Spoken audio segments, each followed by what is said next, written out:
U lajmëruam pak nga banorët që janë të prekur nga projekti i tij, që sot do të ishte i pranishëm një takim me ta zoti Rama. Në fakt me statusin e deputetit, bashkë me kolegun tim zoti Ndoja, bëm një kërkesë që të ishim dhe ne të pranishëm në këtë takim, si deputet, po pse jo dhe si bashkëqytetar të Durrësit. Nuk u pranua kërkesa jonë për të qenë të pranishëm në takim, u refuzua nga profesorës të Gardës. Në fakt, është e palishme, deputeti nuk mund të pengohet në aktivitetin e tij dhe duhet të jetë i pranishëm në të gjitha takimet, aq më tepër ku bëhet fjalë në Durrës. Bëhet fjalë që jemi pikërisht në atë zonë ku ne jemi profesorës të qytetarëve të Durrësit. Në fakt, kjo është në vazhdën e shkeljeve të ligjeve të zotit Rama, por dhe të një lloj arrogance, mungesës së ballafaqimit, mungesës së diskutimeve për një projekt kaq të rëndësishëm. Unë kam thënë dhe më herët, në fakt që ky është një projekt i cili është i palishëm së pari, dhe së dyti prek pikërisht atë që çfarë është më e shtrenjta dhe që është garantuar në kushtetutë, pronën e këtyre qytetarëve. Këto banorë, që janë rreth 200 familje që preken nga ky projekt që do të shemën shtëpit, janë në të drejtën e tyre. Sepse ligji në fakt thotë qartë që kërkush nuk mund të preki pronën, edhe kur është për interes publik, pas zbatuara rregullat dhe ligjet. Në këtë rast, e gjithë procedura është nisur gabim, sepse ligji që vetë zoti Rama ka miratuar për trashëgiminë kulturore dhe bëhet fjalë që jemi tek zona A, e zona më e vjetër e qytetit të Durrësit, thotë qartë që nuk mund bëhet prekje pa u konsultuar, pa u pranuar nga palët. Dhe megjithatë bëhet dhe proces verbal në fund të takimit me çdo profesor. Ky thot ligji është i qartë. Numër 169 i 2020-s i bërë po nga kjo mazhorancë.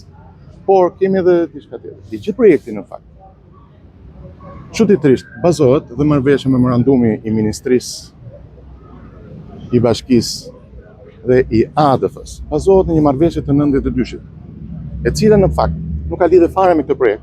Marrëveshja 92-shit është një marrëveshje tregtare, e firmosur në atë kohë nga Ministri i Ekonomisë zoti Artan Hoxha dhe ambasadorit të asaj kohe Ryerson. Pra nuk ka fare lidhje.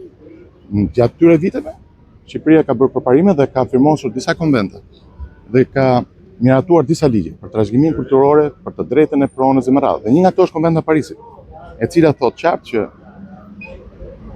çdo vend në asnjë rast nuk mundet të pranojë që pasuritë kombëtare, dhe këtë rast flasim për pasuritë kombëtare, të menaxhohen nga profesorë privat. Dhe në vazhdim të asaj, ti di çfarë është në finale? Projekti i tij është një projekt i cili financohet nga Ministria e Kulturës, e cila me anë të qeverisë dhe të bashkisë do të kompensojë pronarët, pra merren para nga buxheti i shtetit, nga taksa paguesi shqiptar për kompensimin pronarë.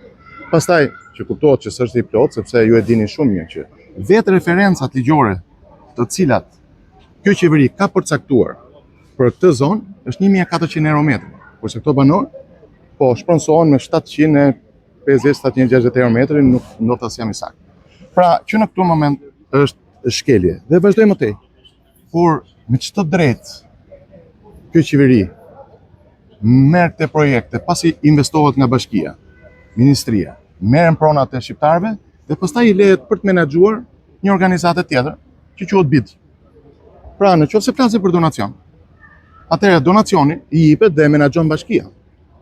Ose në rastin më të keq, për menaxhimin duhet shpallet konkurs, sepse asnjë pronë publike nuk mund të jepet. Sepse ne jemi një vend i cili kemi firmosur marrëveshjen e stabilizim asociimit, e cila thotë shumë qartë, asnjë pronë publike nuk mund të jepet në menaxhim pa pasur konkurim. Kurse pikërisht në marrëveshjen që këto kanë bërë, thotë qartë që do të iniciojë vetë bashkia, vetë ministria, vetë ADF krijimin një organizate tjetër, e cila do ta menaxhojë dhe do të marrë fitime. Po pyetja është shumë e thjeshtë. Nëse ishte donacion, dhe ne nuk e dimë sa është vlera donacionit, sepse thuhet nga 0 deri në 6 milion, po mund të jetë dhe 300.000. Me fjalë që këtu fillon se nuk mund të ketë një projekt nëse nuk dihet një vlerë e saktë, se po flasim për pasuri kombëtare dhe për paratë shqiptarëve. Po si mundet të arrijë një qeveri të bëjë një vjedhje, se kjo është vjedhje. Dhe në këtë moment pastaj e merr bidi dhe fiton para. Paratë e kujt po merr?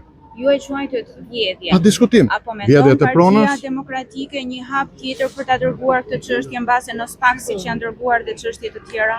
pa diskutim. Kjo çështje, pa diskutim që do të ndiqet përsëri nga Partia Demokratike. Kemi për detyrë në fakt që të mbrojmë deri në moment të fundit të pronë, të pasuri, të jo vetëm dursit, të tyre qytetarëve, por me gjithë edhe tash është aset kombëtar. Bëhet fjalë për një zonë e cila është zona, do të thoja, më e vjetër, zona me pasuri arkeologjike, me pasuri të mëdha për të vend. Dhe aq më tepër i jepet dikujt të cila akoma nuk e dim, por ama është projektuar. Dhe çfarë ndodh?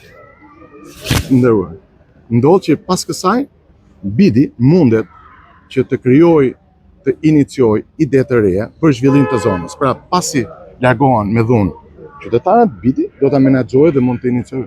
Pra është i tërë procesi, bashkia që ta dini, jo vetëm do të sigurojë zyra pa para, pa shpërblim BID-it, por do të paguajë 50.000 euro në vit. Pra nuk kuptoj ku është divirdia, ku është mirësia që i jepet qytetit, thjesht sepse do të bëni disa lyre? Pa hyrë pastaj në abuzimet që po prishen prona me pa të drejtë të vjetra dhe po lejohen ndërtime pa leje pikërisht në atë zonë. Dhe këtu përgjegjësia është e zotit Rama, po dhe kryetarës bashkisë, zonjës Sako, e cila është sot në fakt përfaqësuese e gjithë Durrësit. Nuk mund t'i ndajë ca të nënës dhe ca të njerëz. Dhe duhet i dalë për zot qytetarëve saj se për këtë paguhet pikërisht nga taksa paguese qytetarë. Se pronarët e vërtetë të këtij vendi nuk janë as Rama, as zonja Sako. Janë pikërisht to banorë, janë shqiptarët që kanë trashëguar këtë pronë në vite dhe do ta trashëgojnë në të ardhmen. Faleminderit.